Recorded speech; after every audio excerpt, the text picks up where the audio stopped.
ईश्यादोद्भक्तजनार्तिहन्त्रोत्तमन्ये स्वर्गादिपूर्णम् तं देवतारसमनन्यलभ्यं लक्ष्मीधूमधनं प्रपद्ये यो नित्यमच्युतपदां जैष्णुरुक्मं व्यामोहदशैकराणि जनाय तस्मद्गुरोर्भगवतोऽथ जयगसिन्धो रामानुजस्य प्रपद्ये श्रीमान् वेङ्कटनाथार्य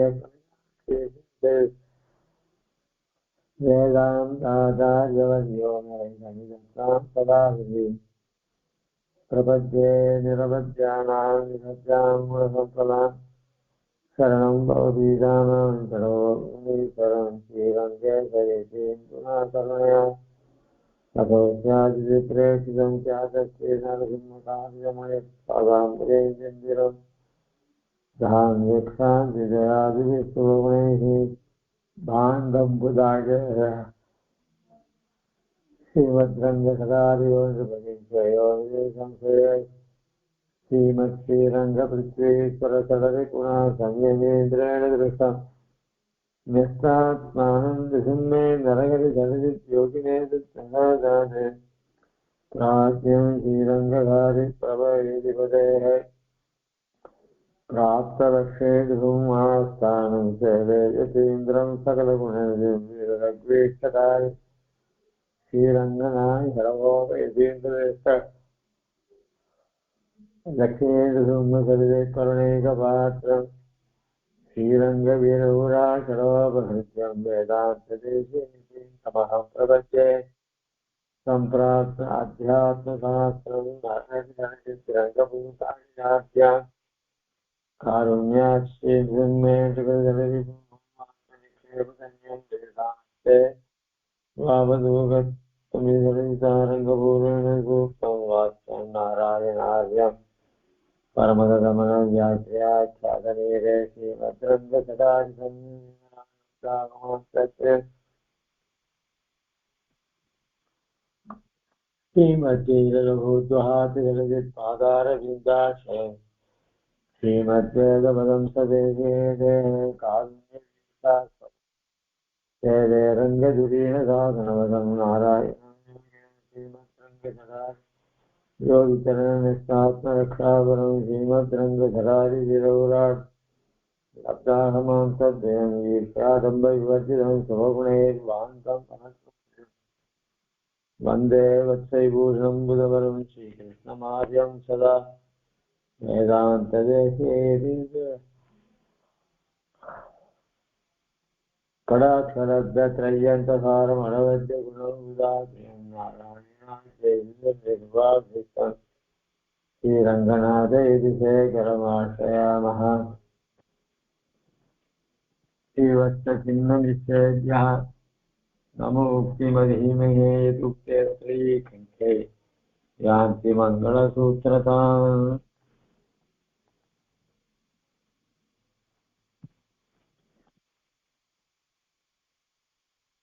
இக்குறத்தோழனுடைய பஞ்சஸ்தவங்கள் ஒன்றான அதிமோஷ ஸ்தவம் ஸ்தோத்திரத்தை அனுபவிச்சு வந்துருக்கோம்.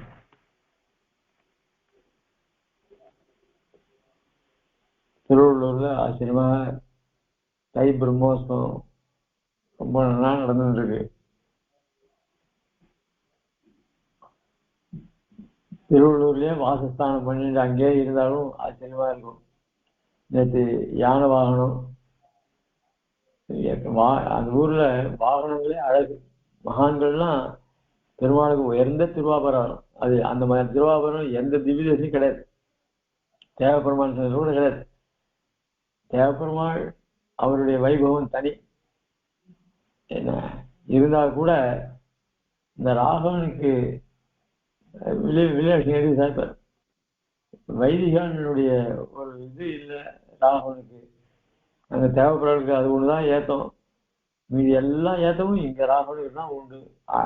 கொள்ள அழகு. அவன் கம்பீரமா இருப்பான் தேவப்பெருமாள்.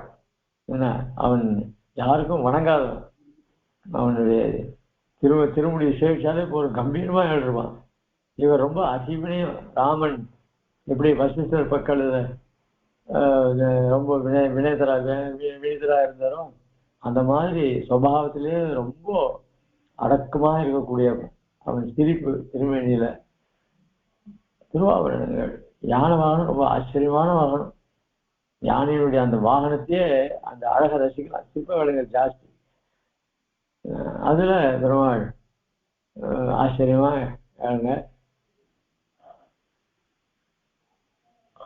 அது சேவிக்கக்கூடிய பாக்கியம் நேற்று கிடைச்சது. திரும்பி வருஷம் மணி 12:30 வந்தா அதுக்கப்புறம் திரும்பி காலத்துல ஏதாவது சமமா இருந்தா கூட காலக்ஷேபத்தை அனுபவிக்கிறதுல அது ஒரு சுவாரஸ்யம் இருக்கு. எத்தனை தான் ரெஸ்ட் எடுத்துட்டு பார்த்துருக்கலாம். இன்னைக்கு திருத்த சாயங்காலம் உற்சவம் ஒன்றும் கிடையாது. இல்லைனா இன்னைக்கே போயிருக்கலாம். நடுவில் திருவந்திபுரத்தை ஆச்சரியமாக ஆண்டவன் எழுதியிருந்து சம்பரோஷணம் மகான்கள் எல்லாம் அருள் செயல் இருக்கிற வித்வான்கள் மொத்த பேர் அங்கதான் போயிருக்கா. வேத பயணத்துக்கு மனுஷன் நிறைய பேர் போயிருக்கா. அதுவும் ரொம்ப அதுல ஒரு நாள் போய் சேவிச்சு வரணும்னு ஆசையா இருக்கு. உடம்புல தான் சக்தி இல்லை, மனசுல ஆசை எவ்வளவு தூரம் போறது. ஆக எல்லா இடத்துலையும் இந்த பகவத் சேவைன்றது ரொம்ப ஆச்சரியமா இருக்கு. அந்த பகவான்ல ஈடுபாடு வரக்கூடியதுக்கு என்ன காரணம் அப்படின்னா, இந்த மாதிரி ஆழ்வாருடைய ஸ்ரீசுக்திகளை அனுபவிக்கும் போது அவன் பண்ண லீலைகளும் அவன் பண்ண அனுகிரகம் எப்படிப்பட்ட அனுகிரகம், யாரை எப்படி சிறப்பிக்கணுமோ அவள் நீச்சனா இருந்தா கூட இவனுடைய சம்பந்தத்தினால அவன் எல்லாருக்கும் லோகத்தை மொத்தம் அறியப்படுகிறான். லோகத்தார் மொத்தம் எம்பெருமான சம்பந்தத்தை கொண்டு இப்ப குகனை பத்தி யாருக்காக தெரியும்? குகனை பிரகாசிப்பித்த. ஜடாயை பத்தி யாருக்காக தெரியும்? ஜடாயை பிரகாசப்படுத்துவேன். சுக்ரீவன். இப்படி அவனுடைய சம்பந்தத்தினால அவர்கள்லாம் எம்பெருமானை விட தாழ்ந்தவர்களாக இருந்தால் கூட அவர்களும் ஒரு தனி சிறப்பை பெற்றார்கள் இவருடைய அனுகிரகத்தினால. அப்படிப்பட்ட அவனுடைய அனுகிரகத்தை பெற்றவர்கள்ல இப்போ ஜடாயுவை பத்தி ஒரு ஸ்லோகத்தை பார்த்தோம். அதாவது 18ஆம் ஸ்லோகம். கிருஷ்ணாமி கிஞ்சன ஏதா கிலராகவத்வே மாயா மிருகஸ்ய வசகः மனிதத்வமௌக்யாத் சீதாவியோக விவசः ந சதத்கதிஜ்ஞः பிராதாஸ்ததா பரகதிம் கிம் கதம் ஸ்வகாயா கதம் ககாயா அப்படிங்கிற ஸ்லோகத்தை அனுபவிச்சுக்கிறோம். ராமாவதாரத்துல ஆத்மானம் மானுஷம் மண்ணே ராமம் தசரதாத்மஜம். என்னையும் ஒரு தசரனுடைய பிள்ளையாக லோகத்துல ஒருத்தருக்கு ஒத்தனா என்னையும் நீங்க பாவிங்கன்னு சொல்றான். ஆனா அப்படி பண்ணா கூட நாரதர் முதல்ல 16 கேள்வி கேட்கிற. கோன் வஸ்மின் சாம்பிரம் லோகே, அதாவது வால்மீகி கேட்கிற கோன் வஸ்மின் சாம்பிரம், அதுக்கு பதில கொண்டு வர. அப்படிப்பட்ட புருஷன் மகாபுருஷன், அந்த லட்சணம் எல்லாம் புரிஞ்சவர் ராமன்.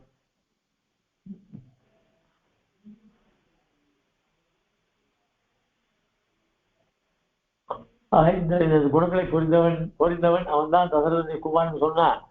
இந்த குணங்கள்லாம் மனுஷனுக்காக இருந்தா அது ஒரு எல்லைக்கு உட்பட்டுதா இருக்கும். ஆனா இது எல்லை சாதாரண மனுஷனுக்கு குணங்களை காட்டிலும் இவன் குணங்கள்லாம் தனி சிறப்பு பெற்றது, தனி மகிமை பெற்றது. அத பல சந்தர்ப்பங்கள்ல வெளிப்படுத்துறான். அவன் தன்னை மனுஷனாக வெளியில காமிச்சுக்கணும்னு சொன்னா கூட அவன் பண்ற காரியங்கள் இருக்கே அதுவே காட்டி கொடுக்குது அவன் பரமபுருஷன் பரதத்துவம்ன்றது.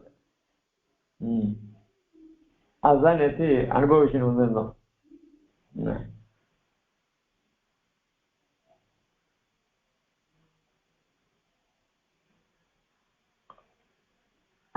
அதனால அதுல ஒவ்வொரு பதத்துக்காக அர்த்தங்கள்லாம் பார்த்தோம். எதாக்கிற ராகவத்வே அப்படின்ற பதத்துக்கும், மாயாமிருகசிய வசகா அப்படின்ற பதத்துக்கும், மனிதத்துவ மௌக்யாத்து அப்படின்ற பதத்துக்கும் பார்த்துட்டு வந்தோம். அதுக்கப்புறம் பரகத்தின்னா உயர்ந்ததான கதி, இப்ப இந்த ஜடாயுக்கு மோட்சம் கொடுத்தேன்னு சொல்ற.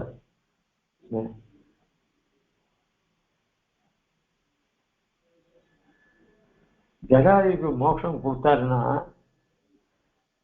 ஜடாயுக்கு கிரைகள்லாம் பண்ணி விட்டுட்டு ராமன் என்ன சொன்னார்,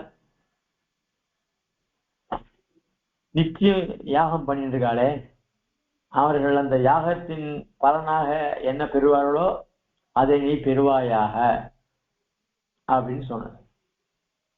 அதுக்கப்புறம் அக்னிஹோத்திரம், யாகம் பண்றவ வேற அக்னிஹோத்திரம் வேற.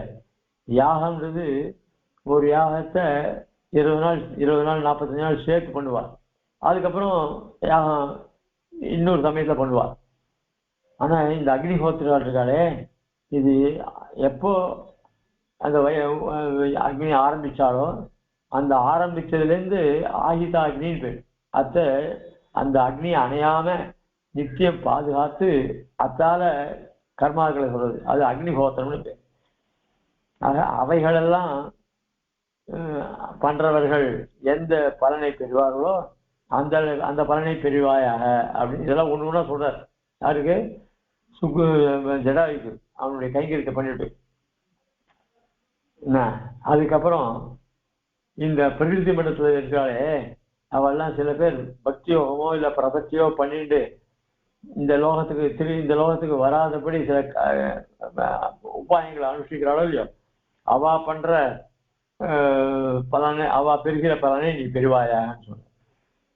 இன்னொன்னு சொல்லச்சு தானம் வசந்ததுன்னு சொல்லியிருக்கா.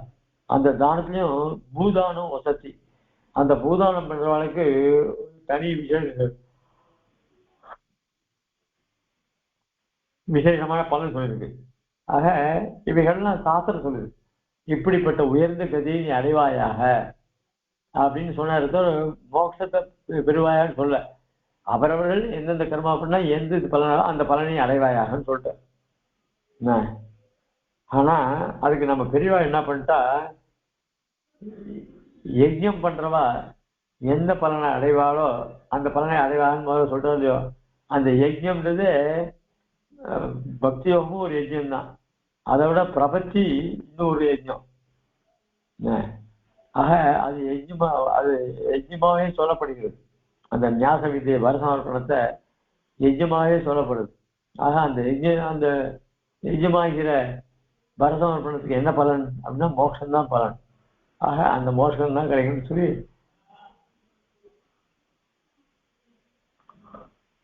முதல்ல பண்ண அனுபவிச்சு மோட்சம் தான் எடுத்துட்டார். அதனால இவனும் ஜடாயும் நாமெல்லாம் சரணாகதி பண்ணா கிருதகிருத்தியன் செய்த வேள்வியன் அப்படின்னு நமக்கு பேர் வரும். அத மாதிரி அவனுக்கும் அந்த பேர் வந்தது அப்படின்னு.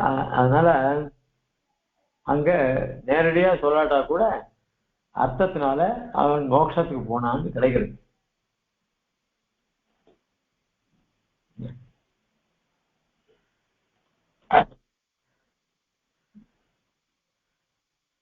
ஆனா குலசேகராரும் ஜடாயுவை வைகுந்த தேற்றின்னு தான் சொல்லியிருக்காரு. அதனால அவர் பரம மோட்சத்துக்கு தான் போனார்.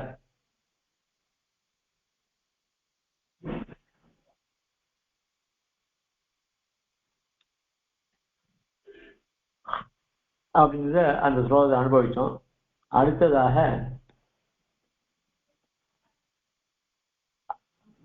அக்ஷுண்ண யோக பதம் அக்ரேஹதம் ஜடாயும் திரியஞ்சமேவ பதமோக்ஷ பதே நியோக்தும் சக்னோஷி வேத்தி யதா ததா கதம் த்வம் தேவீம் அவாப்தும் அனலம் வியசிதோ விசின்வன்னு.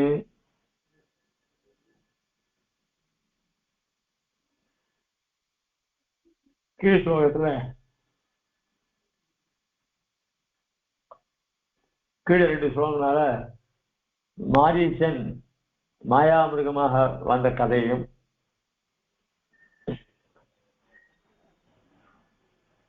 அந்த மானால ஏற்பட்ட விபரீதமான சீதையுடைய பிரிவு, அதனால அவன் துக்கமடைந்ததையும் சீதை தேர்ந்து போற மார்க்கத்துல ஜடாயுவை கண்டு ஜடாயு மூலியமாக விருத்தாந்தத்தை அறிந்து அவருடைய ஜடாயுடைய ஈமக்கிரைகள் எல்லாம் பண்ணி முடிச்சு அவனுக்கு மோட்சத்தையும் கொடுத்தார். அப்படி ஜடாயுக்கு மோட்சம் கொடுத்ததுல சில சிக்கல்கள்லாம் இருக்கு. அதை பத்தி இந்த ஸ்லோகத்துல விவரிக்கிறார். அதாவது சரணாதி பண்ணிக்கிறதுக்கு பசுர் பட்சி மனுஷனோவா அப்படின்னு யாரை வேணாலும் பண்ணிக்கலான்னு இருக்கு. ஏக வைஷ்ணவ சம்சயா அப்படின்னு இருக்கு. இவைகள்ல எவை வைஷ்ணவ விஷ்ணு ஆசிரிக்கிறானோ அவர்களெல்லாம் வைஷ்ணவனை ஆசிரிக்கிறானோ அவரெல்லாம் சரணாதி பண்ணிக்கலாம் அப்படின்னு இருக்கு. அக்ஷுண்ண யோகபதம் அக்ரிஹசம் ஜடாயும் திவ்யஞ்சமேவ பதமோக்ஷ பதே நியோக்தும்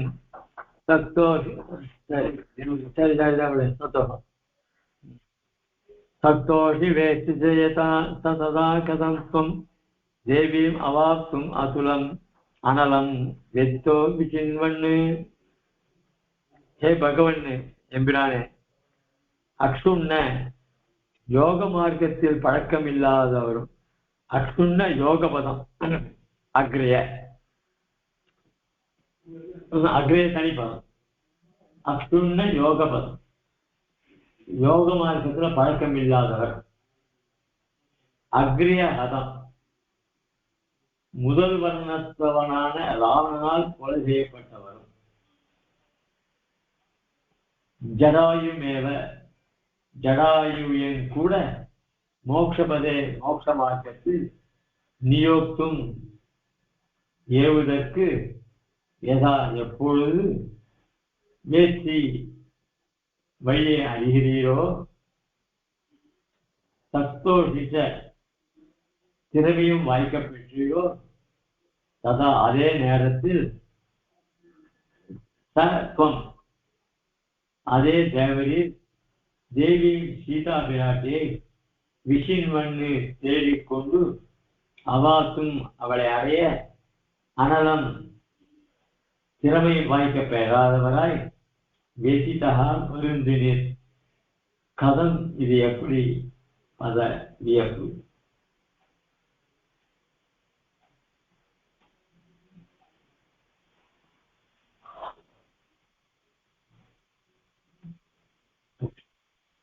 பெருமாள் எவ்வளவுதான் தன்னுடைய பரதத்தை மறைச்சிட்டு சில காரியங்கள் பண்ணாலும் இந்த ஜடாயும் அவர் முன்ன பின்ன ஏதாவது பக்தி யோகம் பண்ணியிருக்காரா? அதாவது கர்மயோகம் பண்ண ஆரம்பித்தவர் நடுவுல பண்ண முடியாம விட்டா கூட அதுவே ஏதோ ஒரு ஜென்மத்துல திருப்பி அவனை கர்மயோகத்தை பண்ண வச்சு பக்தி யோகம் பண்ணி பெருமாளை அடையலாம் அப்படின்னு கீதையில சொல்லப்பட்டிருக்கு. அந்த மாதிரி இவர் ஆரம்பிச்சு விட்டவரும் கிடையாது, அது ஆரம்பிச்சவரும் கிடையாது. அதுக்கப்புறம் சாஸ்திரம் என்ன சொல்றது அப்படின்னு சொன்னா, பிராமணனால யார் கொல்லப்படுகிறானோ அவனுக்கு மோட்சம் கிடையாது அப்படின்னு ஒரு இது இருக்கு, சாஸ்திரத்துல ஒரு வசனம் இருக்கு. அதனால பிராமணன் அவன் ராட்சசன் தானே, அவன் பிரம்மாவுடைய மானசபுத்திரான புலஸ்தியருக்கு பிள்ளை ராவன். அதனால அவன் பிராமணன் போய் பேசுறாங்க. அவன் செயல்கள்லாம் அரக்க சுபாவ ராட்சச சோழர்களா இருந்தா கூட அவன் உண்மையிலே பிராமணன். அதனால அவன் பிராமணான குணத்தான இவருக்கு மோட்சம் கிடையாது. இப்படி எந்த விதமான சாஸ்திரத்துக்கும் உட்படாதவர் ஜடாயு. அந்த ஜடாயு போய் மோட்சம் கொடுக்கறதுக்கு ஒரு சக்தி இருக்கு சாஸ்திரங்கள்ல. அதாவது இந்த கபோத விற்த்தாந்தம், புறா விற்த்தாந்தம், இந்த புறா விற்த்தாந்தத்துல புறாவுக்கு மோட்சம் கொடுத்தான்னு சொல்றாங்க. இந்த புறா விற்த்தாந்தத்துல அதுக்கு மாத்திரம் ஏதாவது வைஷ்ணவாட்ட இந்த ஜடாயு வந்து ஆசிரியர் அப்படின்னா ஆசிரிக்கிறார். ஆனா தேவர்கள் அந்த புறா வேஷத்துல வந்தா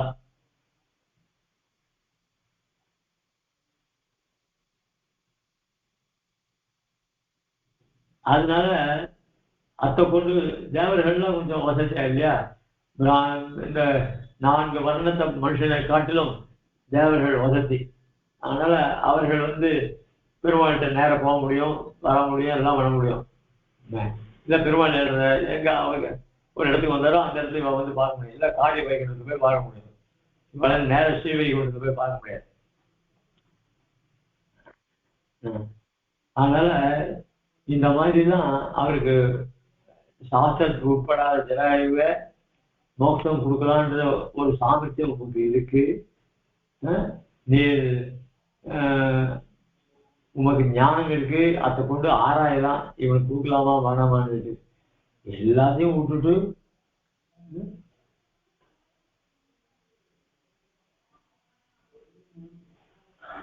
அவருக்கு மோட்சம் கொடுக்கலையே, இது எப்படி இது? அதே சமயத்துல சீதைய இழந்துட்டு இப்படி அழகு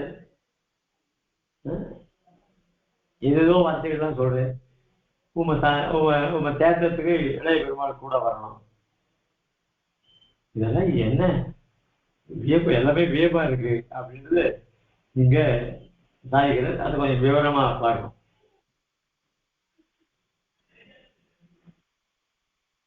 அதனாலதான் ஆழ்வார் சாய்கிறார், நோற்ற நோன்பிலே நுண்ணறிவிலே. அந்த நோற்ற நோன்பிலேன்றது கர்ம யோகம், நுண்ணறிவிலேன்றது ஞான யோகம். இதெல்லாம் நான் ஒன்று இல்லை. அதாவது குளங்களாய் 2 குண்டில் நான் பிறந்திறேன், நலங்களாய் 4 நான் நடுங்கிறேன் நவிழ்கிறேன் அப்படின்னு திருமாலையில் சாய்கிறார். அந்த மாதிரி இவர் ஜடாயு எதுலையுமே சேர்த்துக்காரு, ஒண்ணுமே தெரியாது. அப்படி இருக்கிற ஜடாயுக்கு நீ மோசம் கொடுத்துருக்கு.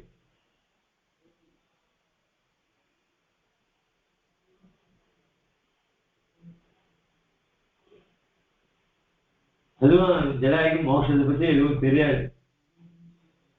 இப்படி எல்லாம் சொல்லியிருக்கு அப்படின்னு முதல்ல அவர்கிட்ட இருக்கிற தோஷத்தை சொன்னார். ஜடாயு கிட்ட இருக்கிற தோஷத்தை, ஏன்னா தோட்டம் உள்ளவனு சரணாகி பண்ணக்கூடாது, கொடுக்கூடாது. அப்புறம் இன்னொரு என்ன அயோக்கியதா இருக்கு அப்படின்னா, அதாவது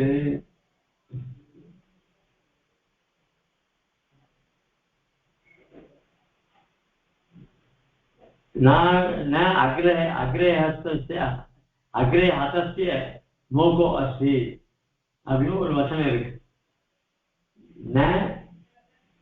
அக்ரே ஹதஸ்ய, அக்ரேன்னாக்க அந்த முதல் வர்ணத்தை, ஹதஸ்யன்னா அதனால கொல்லப்பட்டான். அந்த முதல் வர்ணத்தால கொல்லப்பட்டவனுக்கு மோகோ நாஸ்தி, மோட்சம் கிடையாது. அதனால அந்த பிரிவில் உனக்கு மோட்சம் இல்லை அப்படின்னு. சரி, மோட்சம் இல்லாட்டா பரவாயில்ல, அவன் ஏதோ புண்ணியங்கள் பண்ணியிருப்பான், அதனால சொர்க்கத்துக்கு போறான் அப்படின்னா எந்த நல்லுலகமும் கிடையாது. அதனால மோகோ அஸ்தின்னு சொல்லிட்டேன். மோட்சமும் கிடையாது, சொர்க்கமும் கிடையாது, எதுவும் கிடையாது.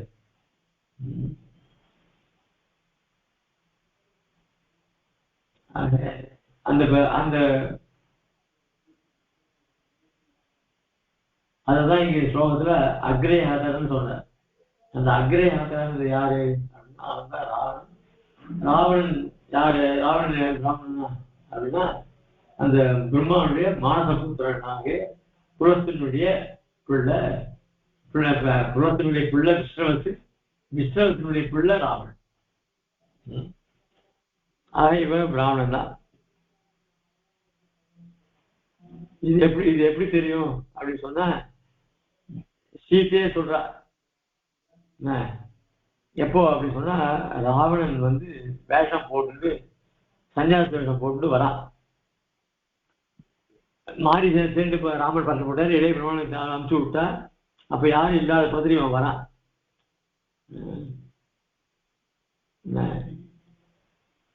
கத்யாத் ந பிருதிகிருண்யாத் சத்தியம் புரியாத் ந ச அனுதம் ஏதத்து பிராமண ராமஸ்ய துரோகம் விரதம் அனுத்தமம். அதாவது ஏதாவது தானம் பண்ணலான்னாக்க தானம் யாரு கொடுக்கறது நல்லவனான்னு பார்த்து கொடுக்கணும். அதுக்கு இப்ப பார்த்தா அதை என்னால கொடுக்க முடியாது. சரி, வாங்கிக்கிறவன் நல்லவனா இருக்கணும், அதுக்கு பார்த்தா அதுக்கும் உனக்கு யோகியது இல்லை. சரி, உண்மையை பேச முடியாது பார்த்தா உன்னை பார்த்தா உண்மையை பேசணும்னு தெரியல. ஆக இப்படி எல்லாம் இருக்குல்ல. அதனால ஏத பிராமணன், ஆனா நீ பிராமண வேஷமா போட்டு வந்திருக்கே அப்படின்னு சொல்லி பிராமண வேஷத்தை ராவணனை பார்த்து நீ உன பிராமண லட்சணமா ஒன்றும் இல்லையே, வேஷத்தை பார்த்தா பிராமண லட்சணமா இருக்கு, ஆனா காரியங்கள்லாம் பிராமண லட்சணமா இல்லையே அப்படின்னு சொல்றாரு. ஆக அதனால இவர் அந்த சன்னியாசி வேஷத்தை போட்டதுனால பிராமணனாக ஆறுது அப்படின்னு. ஆக மோட்சோபாயங்களை அனுஷ்டிக்கிறதுக்கு தகுந்த பிறவி இல்லை யாருக்கு? ஜடாயுக்கு.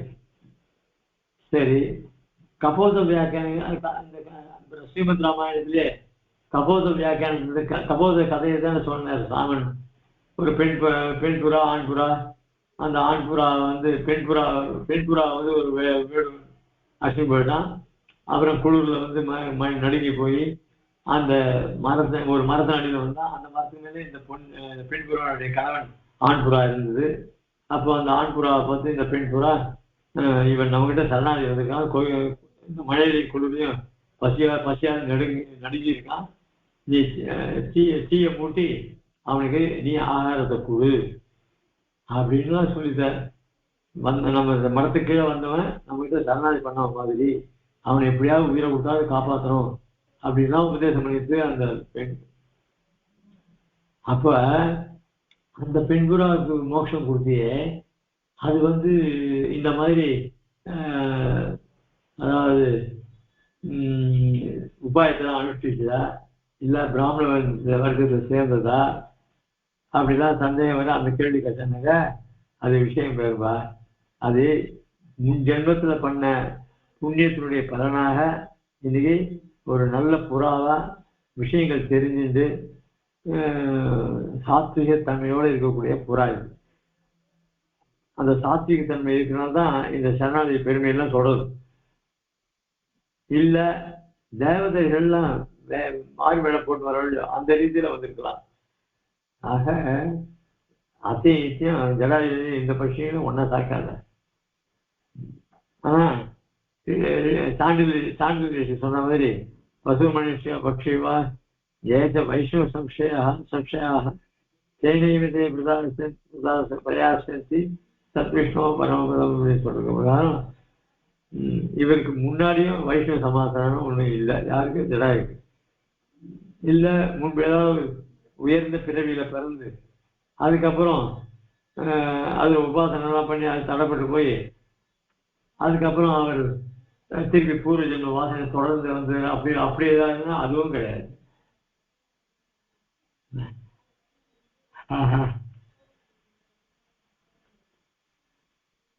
இப்படிப்பட்ட இவருக்கு எப்படி மோட்ச மார்க்கத்துல அனுமதிச்சு எப்படி தகும் அப்படின்னு கேள்வி கேட்டது இல்ல. ஆனா இந்த கேள்வி நான் கேட்கக்கூடாது. ஏன்னா நீர் அதிமனுஷன் சர்வேஸ்வரன். அதனால என்ன காரணம் எங்களால அறிய முடியாது, உனக்குதான் தெரியும். நீ மோட்சத்தை கொடுக்கணும்னு ஆசைப்பட்ட தடுப்பார் யாரும் இல்லை. அது என்றது இந்த நெய்ல இருந்து தெரியுது. அதனால இந்த ஜடாயுக்கு எதை காரணமா கொண்டு மோட்சம் அளிக்கலாம் அப்படின்ற ஞானமும் அது நிறைவேற்ற சாமர்த்தியமும் தேவனுக்கு தான் இருக்கு. இது அதான் இந்த விஷயத்த தகும். ஆனா இதெல்லாம் சரி. ஆனா அதே சமயத்துல நீ பண்ணா ஒரே மாதிரி பண்ணலாம். அதே சமயத்துல சீத்தை பிரிஞ்சு போனவுடனே ஒரே போட அழகு எல்லாத்தையும் வெயில் எல்லாத்தையும் குழம்பு போய் அதனால சில வார்த்தைகள்லாம் வந்து நான் அப்படி தலைகளா மாற்றிடுவேன் அப்படின்லாம் சொல்லி அதுக்கப்புறம் அங்கேருந்து லட்சுமணன் வந்து இந்த மாதிரி இருக்கக்கூடாது இப்படிலாம் இருக்கக்கூடாது அவன் உபதேசம் பண்ண என்ன டிராமா இதெல்லாம்? இதுதான் எனக்கு புரியல. அது உங்க சுவாதந்திரத்தில் யாரும் தரையிட முடியாது. நாங்கள் குழம்பு போயிட்டு இருந்து எதனால பண்ணலாம், ஆனா கேள்வி கேட்க முடியாது, தடுக்க முடியாது. ஆனா நீ ஏன் அடுத்தது இப்படி பண்ண அதுதான் சொல்லணும். அதுக்குதான் நீ இப்படியே சொன்னது கூட நீ ஏன் மோஷன் நான் கேட்டேன்னா அது எனக்கு வியப்பா இருக்கு கேட்கிறேன் அப்படின்னு சொல்லி தாய்கள் ரொம்ப ஆச்சரியமான. அதுக்கு அடுத்ததாக இப்படி எம்பெருமான்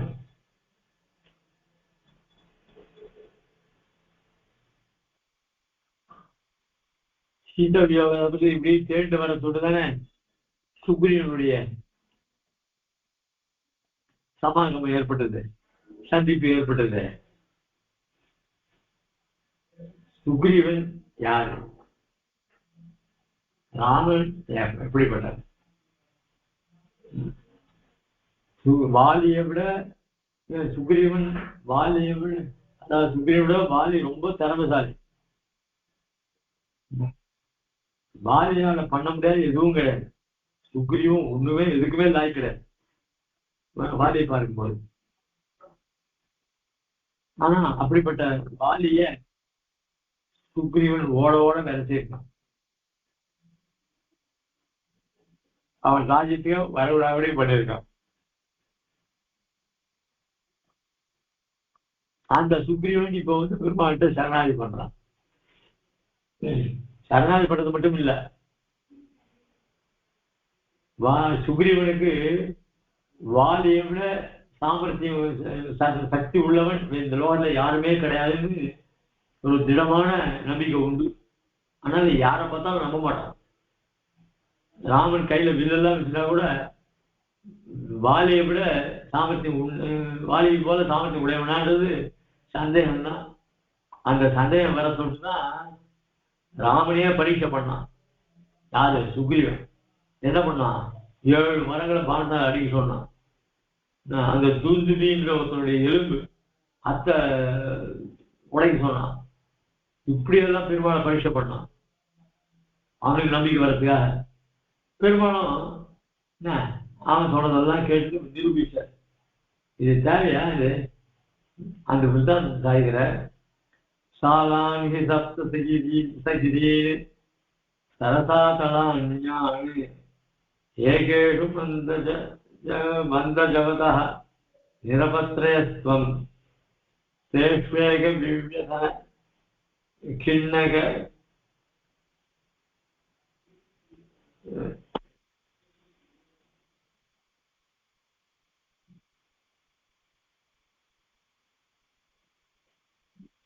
கிண்ண கபி பிரணுன்னம் சாகா மிருகம் மிருகயசே கதம் சகாயம்.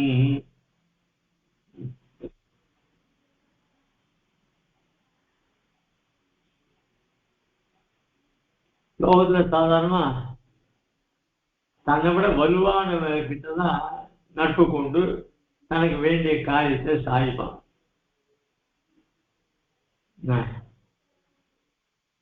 ஆனா இங்க ராமன் சத்திய பராக்கிரமன்.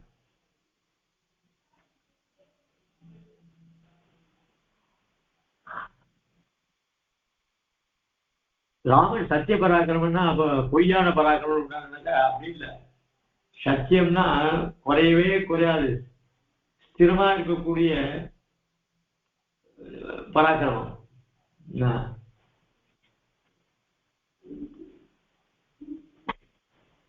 அப்படிப்பட்டவன் இந்த சீதையை பிரிஞ்சு அவளை தேடி தரத்துக்காக சுக்ரீவனை உதவிக்கு நாடினான். நாடுதான் அப்புறம் அவனோட நட்பும் கொண்டான்.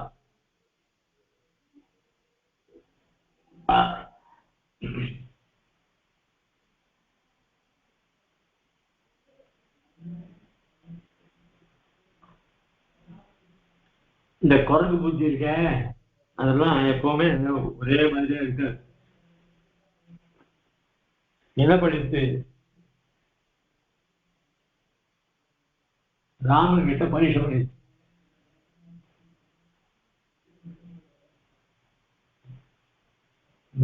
அதுக்கு ஆச்சாமரம் பேரு, 7 மரம். அந்த ஆச்சாமரத்தை நீ பிடிங்கி எறிவியா அப்படின்னு கேட்ட. சரி, இன்னொன்னு சொல்றேன், அந்த துந்துபி எலும்பு கூட்ட நீ அசைப்பியா அப்படின்னு 2 இருக்குது.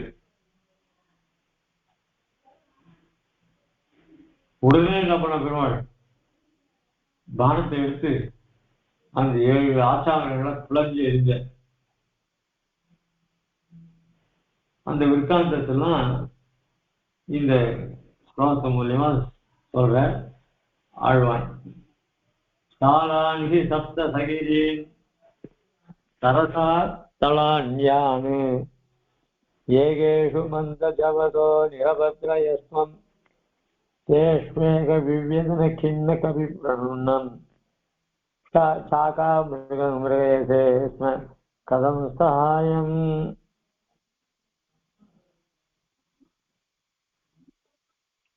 இதுல காதல வேண்டா. ஹலோ ஹலோ அடியன் அடியன் கேட்கறது அடியன் காதல விழுது அடியன் அடியன். சரி சரி சரி சரி. ஹே பகவன் எம்பெருமானே, தொம் தேவரீர் சகிரீன் மலையுடன் கூடியனவும் சரசாத்தலானு பாதாளலோக பர்யந்தம் கூடியதுமான யான் எந்த சப்தசாலானு 7 ஆச்சாமரங்களை ஏகைஷு ஒரு அம்பின் மந்த ஜவதா குறைவான வேகத்தாலே நிரபத்திரையாக்கி பிளந்தருளினீர் அல்லவா. தேஷு இத்தகைய அச்சாமரங்களில் ஏகவிவ்யத்தன ஒன்றை பிழைப்பதிலும் கூட கிண்ண கபி சமப்பட்ட குரங்கான வாலியால் பிரணுன்னம் துரத்தப்பட்ட சாகாமிருகம் கிளைக்கு தாவி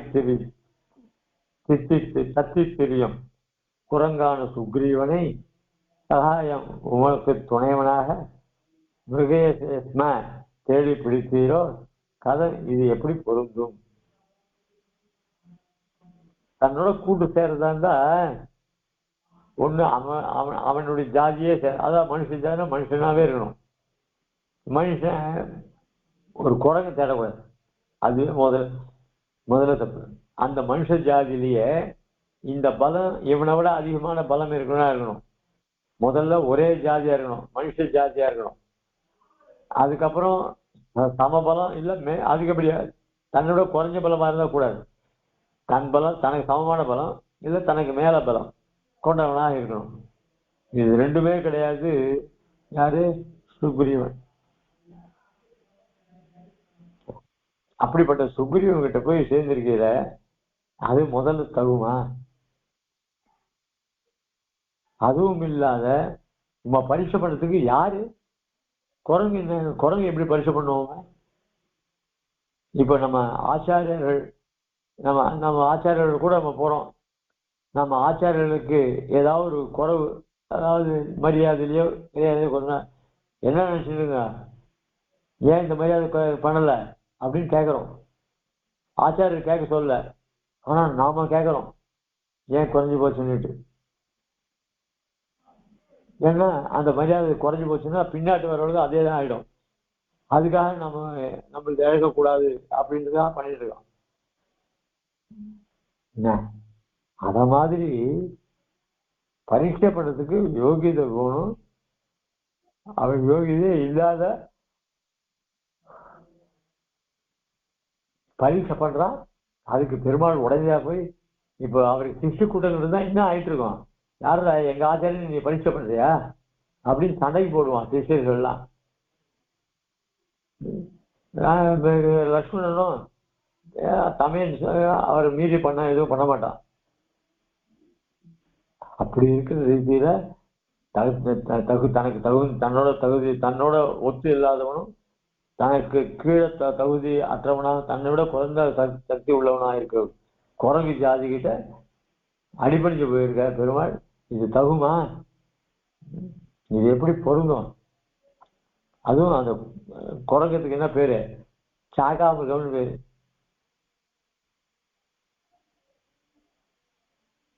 அந்த மிருகத்துக்கிட்ட போய் பணிஞ்சு போலாமா? இது என்ன அப்படின்னு கேட்கிறார் ஆழ்வான். அந்த விருத்தாந்தத்தை இங்க சாதிக்கிறார்.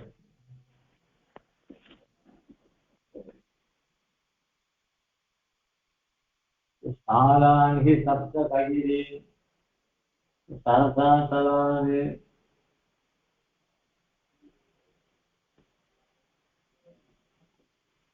இந்த மதத்துடைய ஒரு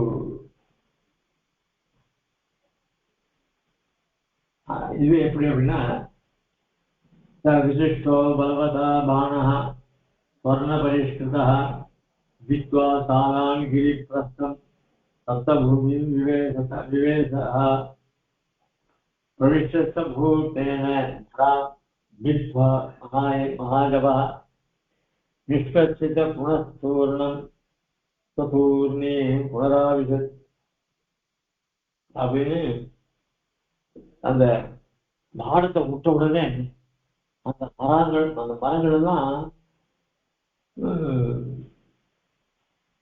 கீழே விழுந்து இலைகள் மொத்தம் போச்சு. இதே மரத்தை வாலி என்ன பண்ணா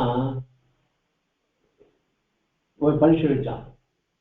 இந்த மரத்தை யார் அசைக்கிறாளோ அவன் தான் பலம் புரிந்தவன் அப்படின்னு ஒத்தராளி பண்ண முடியல.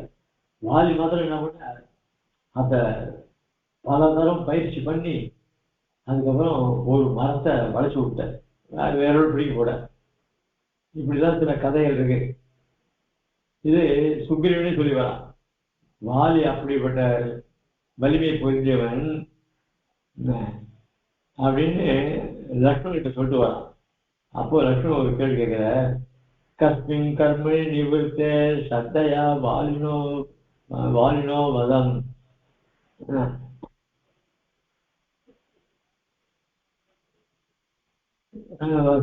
சரி, நீ இவ்வளவு தூரம் சொல்லுவே, இப்போ ராமன் என்ன காரியம் பண்ணா சாமர்த்தியம் உள்ளவன் நினைப்பேன்.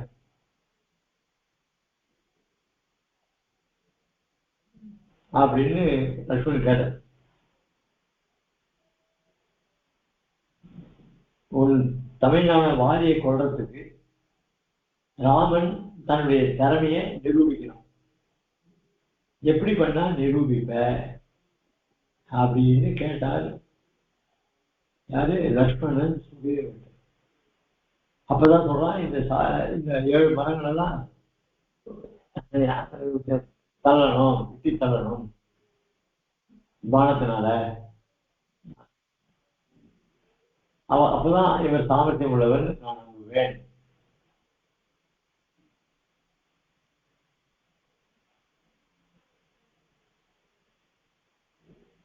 ஏன்னா பல இடத்துல வாலி சொல்லியிருக்க, சுக்ரீவ சங்கிதீட்டு நித்தியம் வீரேனராகவே.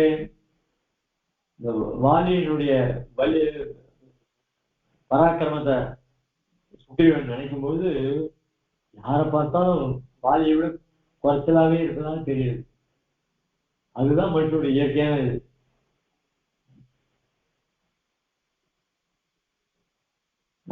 எம்பெருமான சங்கிக்கிறான்னு அங்க தப்பா நினைக்க கூடாது. அதுக்கு காரணம் இருக்கு. வாலியினுடைய பராக்கிரமத்துக்கு ஈடு யாராடுவா அப்படின்னு சந்தேகம் இருக்குது. யாரை பார்த்தாலும் இல்லைன்ற ஒரு இவன் மனசுல சந்தேகம் இருக்கிறதுனால்தான் பெருமாளுக்கு சந்தேகப்பட்டான். வாஸ்தவத்தை எம்பெருமான சந்தேகப்பட மாட்டாங்க, ஆனா சந்தேகப்படுறதுக்கு காரணம் இருக்கு. அதனால இந்த எம்பெருமான் கிட்ட அபிச்சாரப்பட்டதான் நினைக்க கூடாது.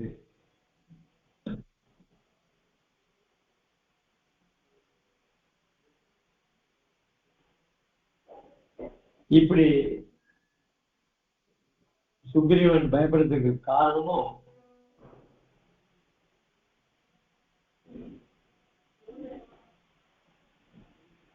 எம்பெருமானோட இவருக்கும் சுக்ரீவனுக்கும் ஒரு ஈடுபாடு உண்டு சொல்ற. நக்கல்வகம் பாம் துளையே நாவமஞ்சேன வீட்டையே கர்மபியஸ்த பீமைஸ்து காத்தரியம் ஜனிதம் மமா அப்படின்னு. அதனால நான் எம்பெருமான அவமானப்படுத்தணுன்றது இல்லை.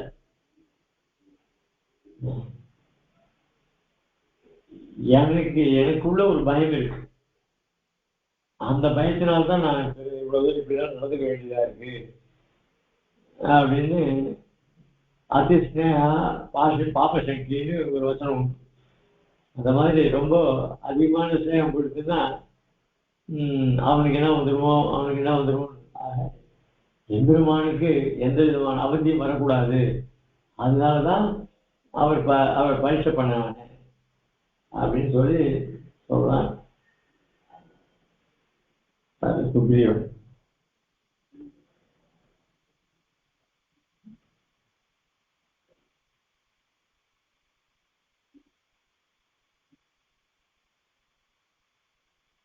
அந்த மரத்துடைய கிளைகள்லாம் ஒரே பானத்தினால அந்த மரங்கள்லாம் தொலைச்சுன்னா ஓட்ட போட்ட.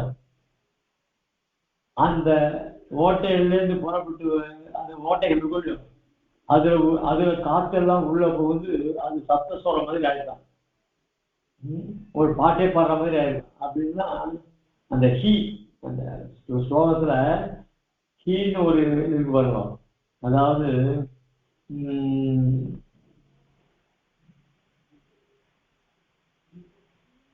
சாதாரண ஹீ, அந்த ஹீ அந்த பிரதேசத்துக்கான அப்படி பானத்துக்கு ஒரு அதுல இருக்கிற வீடு ஓட்டையினால காத்தெல்லாம் அதுல புகுந்து எல்லா சப்தஸ்வரங்கள் உண்டாச்சு அதுல இருந்து அப்படின்னு சொன்ன. ஏகேஷு அது மேல ஏகேஷு மத்தச்சுதா, அந்த 7 மலையினுடைய மலைகளையும் ஒரு பானத்தினால அடிச்சான்னு சொல்றது இல்லையோ. அந்த அடிச்சாருன்னா வேகமா போனாதானே மரத்தை வெட்ட முடியும். மத்த ஜபத்தான்னு கூட ரொம்ப மெதுவா பானது கூட வேகமா விடாது, ரொம்ப மெதுவாதான் விட்ட. அந்த மெதுவா விட்டதே 7 மணியும் பூமியை பிளந்து போய் திருப்பி அந்த மான ராமனுடைய அம்பு பையிலே விழுந்துருச்சுன்னு சொல்ற. அதனால அதிக வேகமாக பிரயோகம் பண்ணல, ரொம்ப மெல்லமாவே பிரயோகம் பண்ணார். ஒருவேளை பெருமாள் ரொம்ப வேகமா பிரயோகம் பண்ணியிருக்காருன்னா உலகமே நடுங்கி போயிடணும்.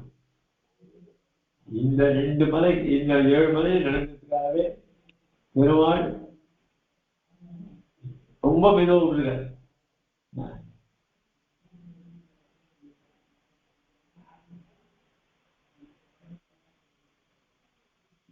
யாதவா பீதம்ன்றது கண்ணனை பற்றி சொல்ல வந்த காவியம்.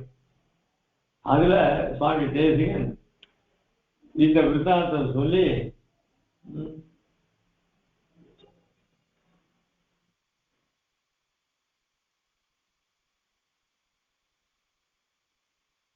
ராமன் ஒரு பானத்தை விட்டானே, அந்த பானத்தினால அந்த மரங்கள்லாம் பழக்கப்பட்டு அதுல உண்டான ஓட்ட பூமிகளும் பழந்து போச்சு. அந்த அந்த மரத்துடைய ஓட்ட வழியாக இந்த அப்படி ஆயுஷ் சிரத்துல இருக்கக்கூடிய மணி கொஞ்சம் அதை விட்டு அதுலேருந்து பிரகாசம் வந்துதான். அந்த பிரகாசத்தை இந்த ரிஷிமுக மலையில் இருக்கிற இவர்கள் பார்த்தாங்களாம், வானவர்கள். அப்படின்ற யாதவத்துல வருகிற. அதுக்கப்புறம் இந்த ஸ்லோகத்தை நிரபத்ரயா அப்படின்னு ஒரு பதம் வருது. அதாவது இலையே இல்லாமபடி பண்ணார் பெருமாள்.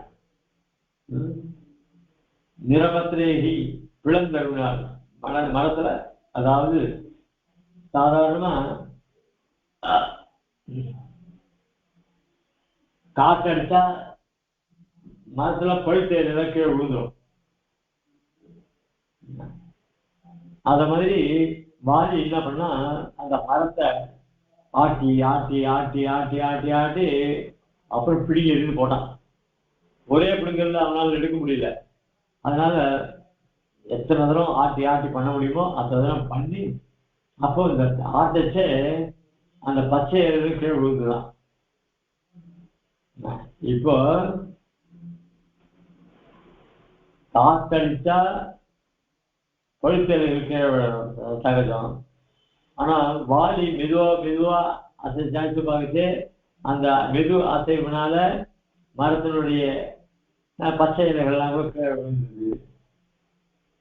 ஆனா எம்பெருமான் ரொம்ப மிகவும் தாழ்ந்த வேகத்துல, குறைஞ்ச வேகத்துல இந்த 7 மணி எல்லாத்தையும் அடிக்கும்போது இலைகள் மொத்தம் விழுந்தது. அதுதான் நிரபத்திரையாக அப்படின்னு சொன்னேன்.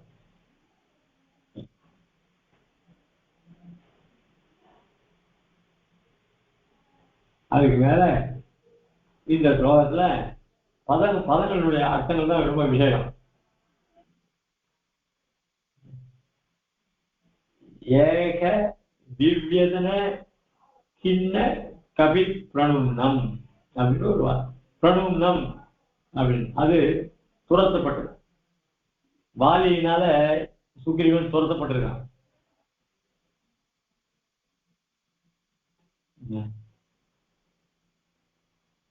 அந்த ஏன்னா வாலியின் இருக்கிற பயத்தினால சுக்ரீவன் எல்லா உலகத்தையும் சுத்திட்டு வந்துட்டான். அதனாலதான் இங்க பிரணவம்னு சொன்னேன். அதுதான் இங்க அதாவது வால்மீகி பகவான் தத்பயாஸ்மகி கிருஷ்ணா கிராந்தேயம் சவனார்ணவா இந்த விபீஷன் இந்த சுக்ரீவன் என்ன பண்ணா தத்பயாஸ்ட வாலியின் இருக்கிற பயத்தினால கிருஷ்ணா உலகம் மொத்தத்தையும் கிராந்தேயம் சுற்றியவனாக ஆனார். அதுதான் இங்க பிரணவம்னா விரட்டி அளிக்கப்பட்டவன். அதுக்கு மேல சாகாமிருகம்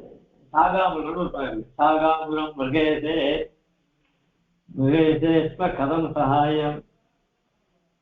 நீ போய் நட்பு வச்சிலேயே சகாயம், உனக்கு ரொம்ப சகாயம்னா நட்புக்கு உரியவன் அர்த்தம். ஆனா இந்த சகாயத்தை இன்னொரு மதத்துக்காரன் நிறைய பேர் வச்சிருக்கான். தேவ சகாயம், அந்த சகாயம், இந்த சகாயம் எல்லாம் சம்ஸ்கிருத வார்த்தை தான். கேட்டா சம்ஸ்கிருதம் இப்பதான் வந்த மொழின்னு சொல்றான். சாகாமிருகம் அப்படின்னு இந்த சாகாமிருகம்னா என்ன அப்படின்னு சொன்னா மரத்துல வசிக்கிறதுக்கு எல்லாத்துக்குமே சாகாமிருகம்னு இருக்கு. அது எப்படி எல்லாத்தையும் பட்சி மிருகம் தனித்தானே, பட்சி வேற மிருகம் வேற தானே அப்படின்னா சரி அப்படிதான் வச்சுக்கோங்களேன்.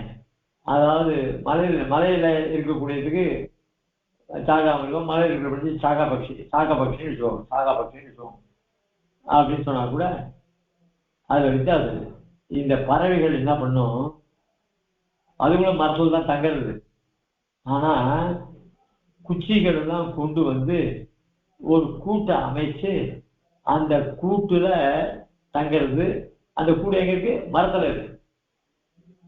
அதனால அந்த கூட்டுல மரத்துல இருக்கிற கூட்டுல பட்சிகள் வசிக்கிறது. இந்த குரங்கு இருக்க இது சோம்பேறி, இதுக்கு சாமர்த்தியமே கிடையாது. குச்சி எடுத்துன்னு வருவோம், கட்டுவோம். அதனால என்ன பண்ணும், சோம்பேறி அப்படியே மரத்தை காலையில உட்காந்து சரி இந்த மரம் இல்லைன்னா அடுத்த மரம் இப்படி போயிடுது. ரொம்ப அழகா இருக்கு. ஆக இந்த குருவிகளுக்கெல்லாம் இருக்கக்கூடிய ஒரு அறிவு, அதுகளுக்கு ஒரு சாமர்த்தியம், அது இல்லாதது இந்த குரங்கு. அதனாலதான் இங்க சாகான்னு சொன்னார். அதுக்கப்புறம் சகாயம்னு ஒரு கதம் சகாயம். ஏன் சகாயம் வச்சுக்கிறது யாருக்கு வேணாலும் நட்டு வச்சுக்கலாமே அப்படின்னு வச்சுக்கலாம். குரங்கிட்ட வச்சுப்பா, நீ சகாயம் வச்சுக்கலாம், உனக்கு நீ சகாயத்தை நீ வச்சுக்கோ. ஆனா போய் ஒரு குழந்தைய உனக்கு தகுந்த வச்சுக்க வேண்டாம். அதுதான் இங்க சாய்கிறது. லோகநாத புரா பூத்வா சுக்ரீவம் நாதம் இச்சதி யஸ்ய பிரசாதே சகலாஹ பிரசீதேரிமா பிரஜாஹ சராமம் வானரேந்திரஸ்ய பிரசாதமபி காங்க்ஷதி. பகவான் வால்மீகியே ரொம்ப வருத்தப்பட்டு சாய்கிறது. லோகநாத புரா பூத்வா, லோகநாதன் பகவான் சுக்ரீவன் நாதலிச்சு, சுக்ரீவனை போய் தனக்கு தலைவனாக விரும்புகிறான். எஸ்ய பிரசாதே சகலாக பிரசீதே இமா பிரஜா, எவனுடைய அனுகிரகத்தினால இந்த பிரஜைகள்லாம் வந்து அவனுக்கு உட்பட்டு நடக்கிறதோ அப்படிப்பட்ட ராமஹா வானரேந்திர பிரசாதம், அந்த வானரேந்திரனுடைய அனுகிரகத்தை எதிர்பார்த்துட்டு இருக்கானே அப்படின்னு சாய்கிறார். ஆக இங்க நாதன் பிரசாதம் இதெல்லாம் லோகத்துல உபயோகப்படுத்துறது தான். நீ எனக்கு நீ தான் தலைவா அப்படின்றோம். கண்டவனை பார்த்து தலைவர் காலத்துக்கு இது இல்லை. அதுக்கப்புறம் வா உன்னுடைய கருணை ஓடுபா எனக்கு அப்படின்னு யாரை பார்த்தாலும் எல்லாரும். ஆக இதெல்லாம் அந்த மாதிரி அந்த ரீதியில எம்பெருமான் எப்படிப்பட்டவன், வல்லவனுக்கு புல்லும் ஆயுதம் அப்படின்ற ரீதியில அவ்வளவு பராஜம் உடையவன். அவன் என்ன பண்ண, தன்னுடைய சுவாதந்திரத்தை மறைச்சு அவன் இஷ்டப்படக்காக நிக்கிறான். 2 மாசம் எனக்கு பெருமாளே சொல்ற, நீ மழை காலமா இருக்கு, நீ 2 மாசம் கழிச்சு வா அப்படின்ற. அதுக்கப்புறம் 2 மாசம் கழிச்சு அவனே தன்னுடைய மனைவியோட உல்லாசமா இருந்துட்டு மறந்து போனான்.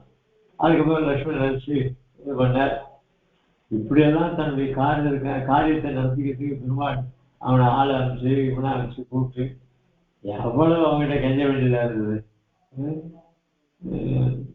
இப்படிலாம் பண்ணார. இது வந்து யாருன்னா அந்த 7 மரங்களை ஒரே மரத்தான் அடிச்சாடிவர். அது மட்டும் இல்ல, பூமி மொத்தம் நடிக்க போச்சு அப்படியே அந்த மரத்தினுடைய ஓசை கேட்டு, பானத்துடைய ஓசை கேட்டு. அப்படி இருந்துச்ச குரங்கு கிட்ட நட்டு வச்சுட்டு குரங்கு கிட்ட போய் கேட்கிறாரு அப்படின்னு வியக்கிறார் ஆழ்வான். அடுத்ததாக இதோட 20 ஸ்லோகம் ஆயிருக்கு. மீதிய நாளைக்கு பார்ப்போம். கவிதார்க்கே சிம்ஹாய கல்யாண குணசாலினே ஸ்ரீமதே வெங்கடேசாய வேதாந்த ஸ்ரீமதே வேதாந்தே ஸ்ரீ வேதாந்தே ஸ்ரீமதே வாசிய ஸ்ரீ வேதாந்தவாசி நாராயண மகாதேவன் ஸ்ரீ பாகவதி நாராயண ஸ்ரீமதே வாசிய ஸ்ரீ கிருஷ்ணமாய மகாதேசியாய நமः. ரங்கநாத யதீந்திர மகாதேசிகாய நமः.